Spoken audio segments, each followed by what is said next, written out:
May 1945, Germany. She was 7 years old, blonde pigtails, holes in her shoes, dirt on her face. She walked up to the American checkpoint alone. Corporal Jimmy Hayes watched her approach. She stopped 3 feet in front of him, looked up and held out her hands. Hayes froze. He'd seen combat, lost friends at the bulge, but this was different. This was a different, starving child begging an enemy soldier for food. Behind her, more children were coming.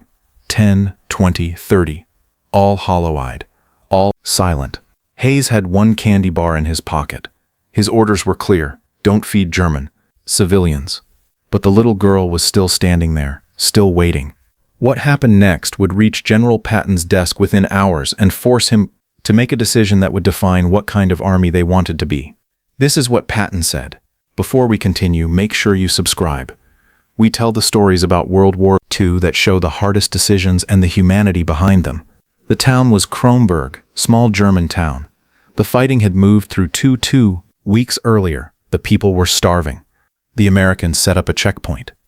Standard procedure. Corporal Jimmy Hayes was manning it that morning, 23 years old. Iowa farm boy, 8 months in Europe. He wasn't hard yet, still believed you could do the right thing. His sergeant was different. Mike Donovan, 35, career soldier. He watched men die because someone got soft. He knew the rules. That morning started quiet. Then the girl appeared. She came from town, walking slowly, way too thin. Her dress hung loose. She walked right up to Hayes and held out her hands. Hayes stared at her. Big eyes, sunken from hunger but still hopeful. Donovan walked over. Hayes, step back. Sarge, look at her.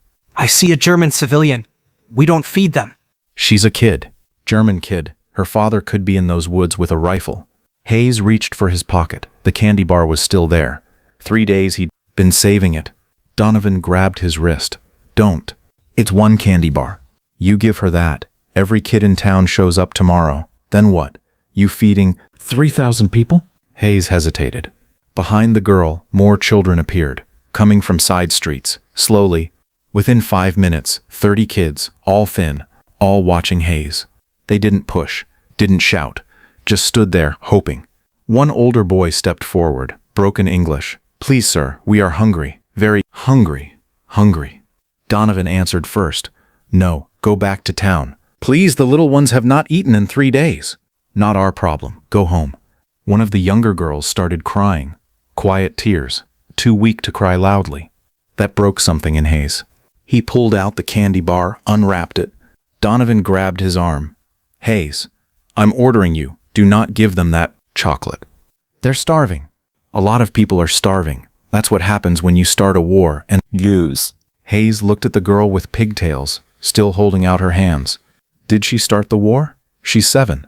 Donovan's face went hard. Her country did. Other soldiers stopped working, 20 men watching. Donovan called the lieutenant.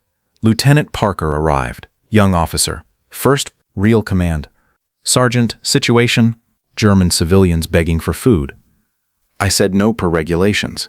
Hayes wants to feed them, need orders, sir. Parker knew the rules. Soldiers eat first, always. Corporal Hayes, step away from the civilians. That's an order. Hayes looked at the candy bar, then at the girl, then back at Parker. He made his choice. He walked forward and handed chocolate to the first girl. Her face lit up.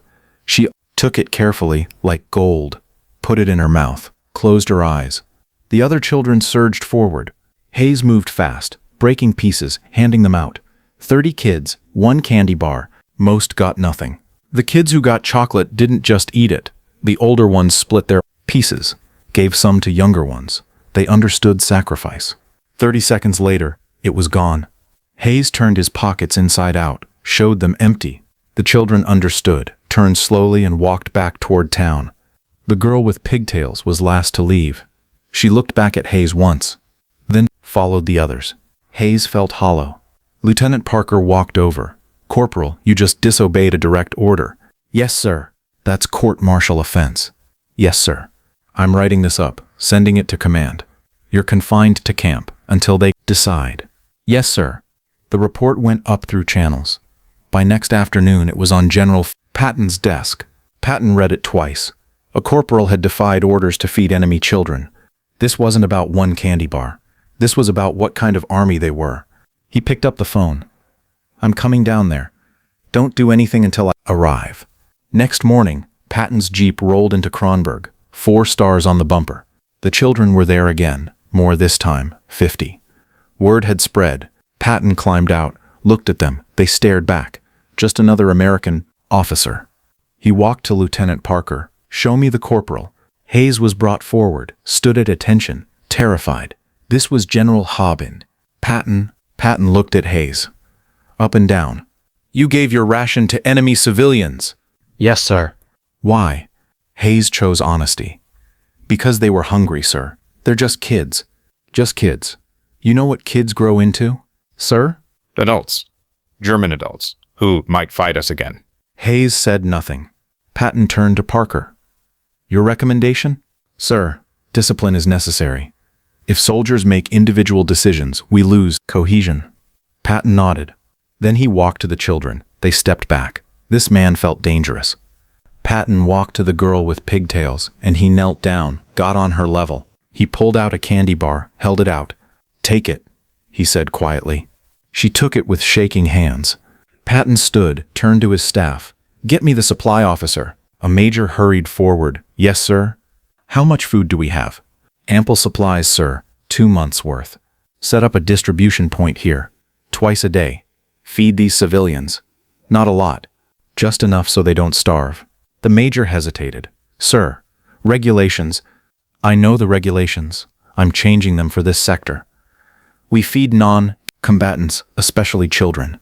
"Yes, sir." Patton turned to Parker and Hayes. "Lieutenant, you were right about discipline. Corporal, you were right about discipline. Corporal, you were right about humanity. Here's the new order. We don't give out rations randomly. That creates chaos. But we don't let children starve either. We set up a system, organized, fair. That's how you actually help." He looked at Hayes. "You can't save the world with one candy bar. You need organization. That's how you help people without destroying order." "Yes, sir." Patton walked to his Jeep, stopped, turned back. "Corporal Hayes, you're not being court-martialed. You're being reassigned. You're in charge of civilian relief for this sector. You and volunteers will run the feeding station. Every morning, every evening. Make sure those kids get fed. No excuses." Hayes couldn't believe it. "Yes, sir." Patton climbed in his Jeep. Before driving off, he looked back. "We didn't fight this war to become them. We fought to be better. Don't forget that." For 3 weeks, Hayes ran the feeding station. Every day, 6 a.m. and 6 p.m., rain or shine. Soup, bread, milk for the youngest. The children lined up, orderly, patient. The girl with pigtails came every day, always near the front. Hayes learned her front. Hayes learned her name. Anna. She lived with her grandmother. Father dead in Russia. Mother killed in an air raid. After the first week, Ina started to smile. After 2 weeks, she brought something. A piece of paper, folded carefully. She walked up to Hayes, held it out, then ran away. Hayes unfolded it. A drawing done in pencil.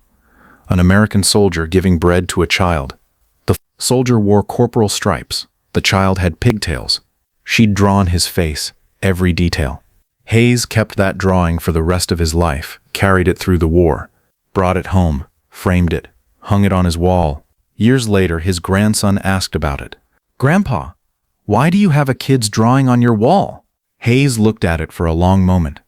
"Because that's the day I learned what we were really fighting for." Patton never mentioned the incident again. Just another decision. But for Hayes, it was everything. The moment he learned that following orders wasn't always the same as doing what's right, that you could be a good soldier and a good man. Would you have given the children food or followed the rules? Let us know in the comments. And if you want more stories about World War II and the hardest human decisions, make sure to subscribe.